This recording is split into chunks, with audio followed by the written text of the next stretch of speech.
Hello friends, இன்றைக்கி அடுப்பு பக்கமே போகாமல் சூப்பரான இட்லி ரெசிபி தான் பார்க்க போகிறோம். அதுக்கு அரைக்க பவுலை வந்து நல்லா நைஸாக இந்த அளவுக்கு பவுட் பண்ணி எடுத்து வச்சுக்கோங்க. நம்ம அரைக்க பவுல் போட்டோம்னா நம்மளுக்கு 1/4 கப்பு தான் வரும். அந்த மெஷர்மெண்ட் பார்த்து நீங்கள் எடுத்துக்கோங்க. அதுக்கப்புறம் அரை மூடி தேங்காய் எடுத்து நல்லா திக்காக தேங்காய் பாலும் எடுத்து வச்சுக்கலாம்.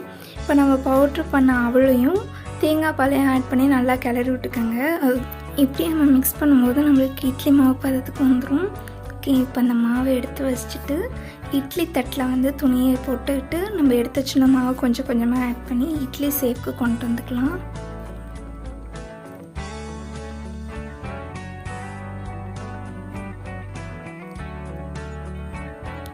ஒரு 20 நிமிஷம் வந்து மூடி போட்டு தனியாக ஓரமாக வச்சுக்கலாம். இதுக்கப்புறம் நம்ம எடுத்து பார்த்தோம்னா அச்சசல் இட்லி மாதிரி இருக்கும். டேஸ்ட்டுமே அதே மாதிரி தான் இருக்கும். உங்களுக்கு பிடிச்ச சட்னி இது பண்ணி நீங்களும் டேஸ்ட் பண்ணி பாருங்கள். தேங்க்யூ.